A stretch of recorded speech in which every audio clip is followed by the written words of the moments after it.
உரிமை களம் பார்வையாளர்கள் அனைவருக்கும் வணக்கம். இன்னைக்கான அரசியல் களத்துல எது சம்பந்தமாக விவாதிக்க போறோம் அப்படின்னா, திமுக தன்னுடைய கொத்தடிமைகள் இருப்பாங்க தெரியுமா, தன்னுடைய கொத்தடிமைகளை பல கட்சிகளுக்குள்ள ஸ்லீப்பர் செல்லா உள்ள உலா விட்டுருப்பாங்க. அந்த ஸ்லீப்பர் செல் என்ன பண்ணுவாங்கன்னா, அந்த கட்சிகளுக்குள்ள போய் முதல்ல அந்த கட்சியினுடைய நம்பகத்தன்மையை பெறுவாங்க. அந்த மக்களுடைய நம்பகத்தன்மையை பெறுவாங்க. அதற்கு பின்பாக ஒரு உயர் பொறுப்புகளுக்கு வந்துருவாங்க. வந்துட்டு அந்த கட்சிகளுக்குள்ள என்ன முடிவுகள் எட்டப்படுகின்றது, உயர்மட்ட குழுவுடைய கூட்டங்கள்ல என்ன பேச்சு பேசுறாங்க, அந்த கட்சியினுடைய தலைவருடைய நிலைப்பாடுகள் என்ன, கூட்டணி சம்பந்தமான அவங்களுடைய நிலைப்பாடுகள் என்ன, தேர்தல் சம்பந்தமாக அவங்களுடைய நிலைப்பாடுகள் என்ன, யாருக்கு சீட்டு கொடுக்க போறாங்க, யாருக்கு சீட்டு கொடுக்க போவது கிடையாது, அந்த கட்சியினுடைய பலம் என்ன, பலவீனங்கள் என்ன, இது எல்லாத்தையுமே என்ன பண்ணுவாங்கன்னா அந்தந்த கட்சிகளுக்குள்ள இருக்கிற திமுக ஸ்லீப்பர் செல் திராவிட முன்னேற்ற கழகத்துக்கு செய்திகளை கடத்துவாங்க. ஸோ இந்த மாதிரி திமுக பல கட்சிகளுக்குள்ள தன்னுடைய ஸ்லீப்பர் செல்ல உலா விட்டுருக்கிறாங்க. ஸோ அந்த மாதிரி ஒரு ஸ்லீப்பர் செல் தான் விடுதலை சிறுத்தை கட்சியில பயணித்த திரு பனையூர் பாபு அவர்கள். அவர் இன்றைய தினத்தை என்ன பண்ணியிருக்காருன்னா, தன்னுடைய ஸ்லீப்பர் செல் பணி முடிந்து விட்டது என்று கருதி இன்றைய தினத்துல திராவிட முன்னேற்ற கழகத்துல தன்னை இணைத்து கொண்டுள்ளார். பனையூர் பாபு அவர்கள் விடுதலை சிறுத்தை கட்சியில இருந்து திராவிட முன்னேற்ற கழகத்துக்கு போனதுனாலேயே அவர் ஸ்லீப்பர் செல் அப்படின்ற மாதிரி நீங்க முத்திரை குத்துவது ஏற்புடையது கிடையாது அப்படின்ற மாதிரி சில நபர்கள் பேசலாம். கடந்த ஒரு 5 ஆண்டு காலமாக திரு பனையூர் பாபு அவருடைய செயல்பாடுகள் என்னவென்று நீங்க கொஞ்சம் யோசிச்சு பாருங்க. அண்ணன் திருமா அவர்களுக்கு ஆதரவாக அவர் எங்கேயாவது களத்தில் இறங்கி களமாடியுள்ளாரா, போராட்டங்கள் பண்ணியுள்ளாரா இந்த 5 ஆண்டுகள்ல அப்படின்னு கேட்டீங்கன்னா நிச்சயமா இருக்கவே இருக்காது. அதே மாதிரி நீங்க யோசிச்சு பாருங்க, ராசா அவர்கள் சில மாதங்களுக்கு முன்பாக அண்ணன் திருமா அவர்களை சாதிய தலைவர் அப்படின்ற மாதிரி முத்திர குத்தினார். ஒரு குறிப்பிட்ட சாதிக்கான தலைவர் அப்படின்ற மாதிரி ஃப்ரேமிங் பண்ணார். ஸோ விடுதலை சிறுத்தை கட்சியினுடைய முன்னணி நிர்வாகிகள்ல முக்கால்வாசி நபர்கள் என்ன பண்ணாங்கன்னா, ராசா அவர்களுக்கு எதிராக கண்டனத்தை பதிவு செய்தார்கள். இத்தனைக்கும் திராவிட முன்னேற்ற கழகத்தினுடைய கூட்டணியில் இருந்த போதிலும் கூட ராசா அவர்களுக்கு எதிராக தங்களுடைய கண்டனங்களை பதிவு செய்தார்கள். ஆனா பனையூர் பாபு அவர்கள் என்ன செஞ்சாரு, தன்னுடைய கட்சியுடைய தலைவர் திரு திருமாவளவன் அவர்கள் தன்னுடைய கட்சியுடைய தலைவரை ஒரு சாதி வட்டத்துக்குள்ள சுருக்குவதற்காக ராசா பேசுறாரு. அப்ப உள்ளபடியே அண்ணன் திருமாவர்கள் மீது ஒரு பற்று இருந்துருச்சு அப்படின்னா, விசிகா மீது ஒரு பற்று இருந்துருந்துச்சு அப்படின்னா, பனையூர் பாபு அவர்கள் என்ன பண்ணியிருக்காருன்னா, தன்னுடைய தொண்டர்கள் இருப்பாங்க இல்லையா, இன்னைக்கு 1500 நபர்களோட சேர்ந்திருக்கேன்னு சொல்றாரு இல்லையா, சோ அந்த 1500 நபர்களோட சேர்ந்து என்ன பண்ணிருக்கணும், ராசா அவர்களுக்கு எதிராக ஒரு போராட்டத்தை மேற்கொண்டிருக்க வேண்டும். அப்ப பனையூர் பாபு அவர்களை எது தடுத்துச்சு, ஏன் போராட்டம் பண்ணல? அப்ப என்ன அர்த்தம்னா, பனையூர் பாபு அவர்கள் திராவிட முன்னேற்ற கழகத்துடைய ஸ்லீப்பர் செல் தான் அப்படின்றது உறுதியாகின்றது. ஸோ இன்னைக்கு தன்னுடைய ஸ்லீப்பர் செல் பணி முடிந்து விட்டது. அதனால என்ன பண்ணியிருக்காரா, நேரடியாக திராவிட முன்னேற்ற கழகத்துல போய் இணைந்து விட்டார். மேபி நாளைக்கே பல தரவுகளை கொண்டு போய் இதெல்லாம் இந்த கட்சிகளை இருக்குப்பா அப்படின்ற மாதிரி பனையூர் பாபு அவர்கள் திராவிட முன்னேற்ற கழகத்துல சமர்ப்பித்தாலும் சமர்ப்பிக்கலாம். சரிங்களா? சரி, இந்த மாதிரி இன்றைய தினத்துல திரு பனையூர் பாபு அவர்கள் திராவிட முன்னேற்ற கழகத்துல தன்னை இணைத்து கொண்டார். அவர் இணைத்து கொண்டதெல்லாம் தவறு கிடையாது, ஓகே. ஆனா எனக்கு என்னன்னா, ஒரு 2 விடயங்கள் தான் மனசு போட்டு உறுத்திக்கிட்டே இருக்குது. அந்த 2 விடயங்கள் என்னன்னு பார்த்தோம்னா, ஒண்ணு முன்னாள் முதலமைச்சர் திரு மு க ஸ்டாலின் அவர்கள் சொன்னது, 2வது பனையூர் பாபு அவர்கள் சொன்னது. இந்த 2 விஷயம் தான் நம்ம உறுத்திக்கிட்டே இருக்குது. அது என்ன மேட்ரு அப்படின்றத நம்ம எக்ஸ்பிளேஷன் கொடுத்துருவோம். அதாவது பனையூர் பாபு அவர்கள் தன்னை கொண்டு போய் திராவிட முன்னேற்ற கழகத்துல கொத்தடிமையாக இணைத்து கொண்டார். இணைத்து கொண்ட உடனே என்ன பண்றாருன்னா, மைக்கில் பேசுறாரு. மைக்கில் பேசுகின்ற பொழுது என்ன சொல்றாரு அப்படின்னா, திராவிட முன்னேற்ற கழகம் தான் பட்டியல மக்களுக்கு பாதுகாப்பு அப்படின்ற ஒரு விடயத்தை பதிவு பண்ணார். இதுதாங்க என்னால ஏற்றுக்கொள்ளவே முடியல. திராவிட முன்னேற்ற கழகம் பட்டியல மக்களுக்கு பாதுகாப்பாமா அப்படின்னு சொல்றாரு. இப்ப பனையூர் பாபு அவர்கள் சார்ந்த ஒரு விடயத்தையும் இந்த இடத்துல நான் பதிவு பண்றேன். கடந்த 1 வருடத்திற்கு முன்பாக 2025 பனையூர் பாபு அவர்கள் மதுரை மாவட்டத்துல உசிலம்பட்டி என்று சொல்லப்படுகின்ற ஒரு பகுதியில விடுதலை சிறுத்தை கட்சியினுடைய அங்கீகார பெருவிழாவுக்கு வந்திருந்தார்.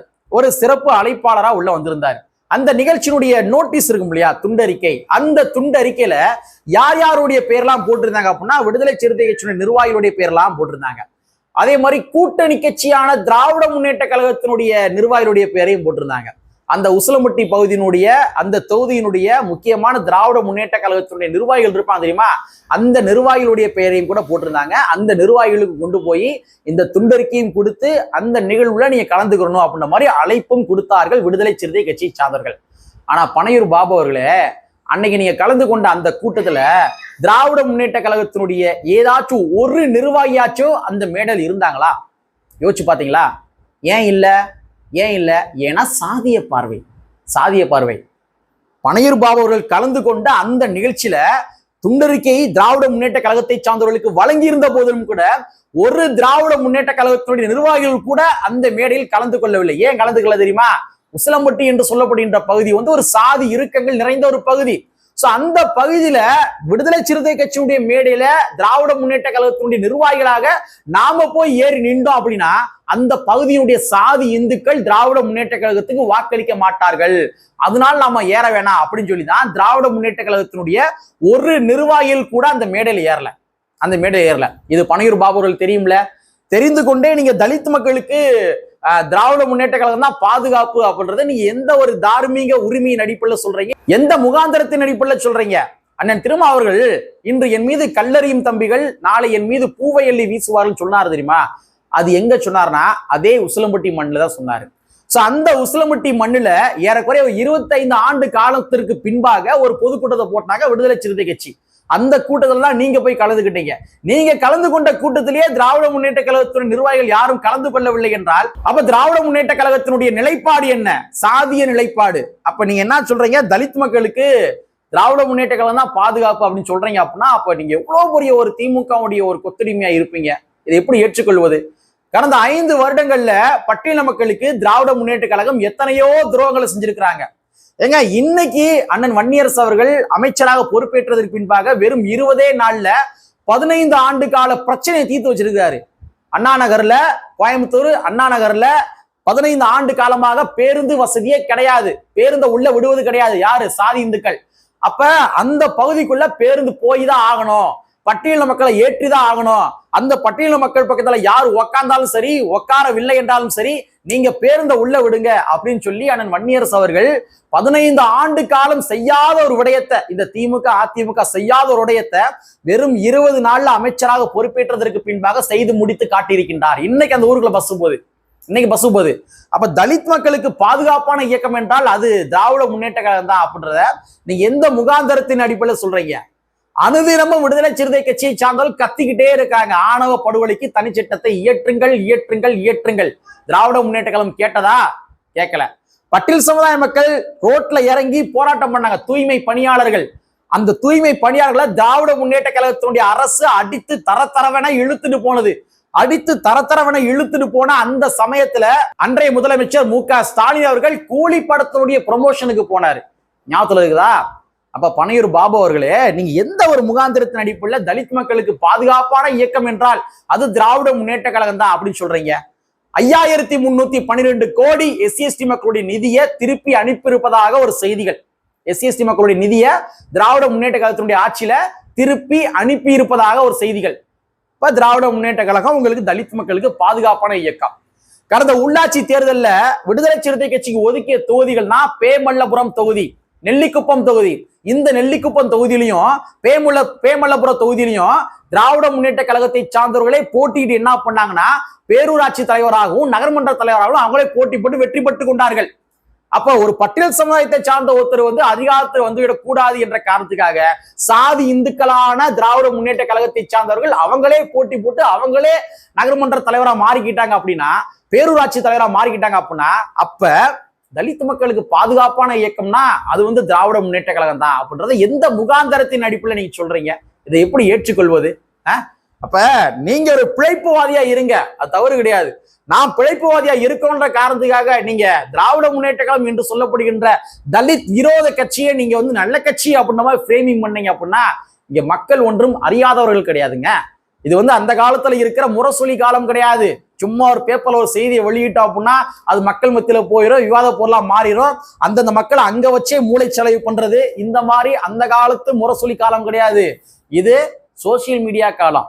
திராவிட முன்னேற்ற கழகத்தினுடைய தலித் விரோத போக்குகள் ஒவ்வொன்றையுமே இங்க இருக்கிற மக்கள் எல்லோருமே தங்களுடைய கைபேசியில பார்த்துக்கிட்டு இருக்காங்க. வெறும் ஒரு மிஞ்சி போனா 1 ஜான் டிஸ்டன்ஸ் தான்.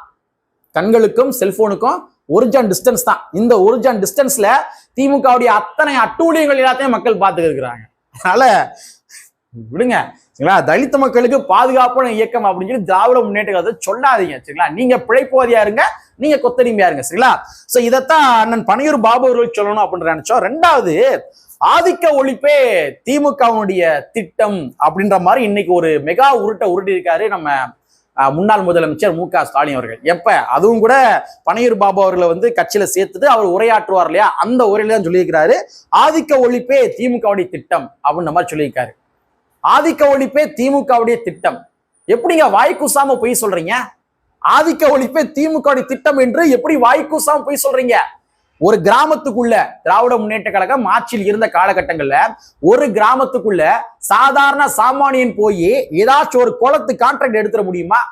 மார்க்கெட்டு கான்ட்ராக்ட் எடுத்துட முடியுமா? சைக்கிள் ஸ்டாண்டு கான்ட்ராக்ட் எடுத்துட முடியுமா? கோவில் நிலங்களை குத்தகைக்கு எடுத்துட முடியுமா? அந்தந்த கிராமத்துக்குள்ள வந்து திராவிட முன்னேற்ற கழகத்தினுடைய ஒவ்வொரு குறுநில மன்னர்களுமே என்ன பண்ணுவாங்கன்னா ஆதிக்க மனப்பான்மையோட இருப்பாங்க.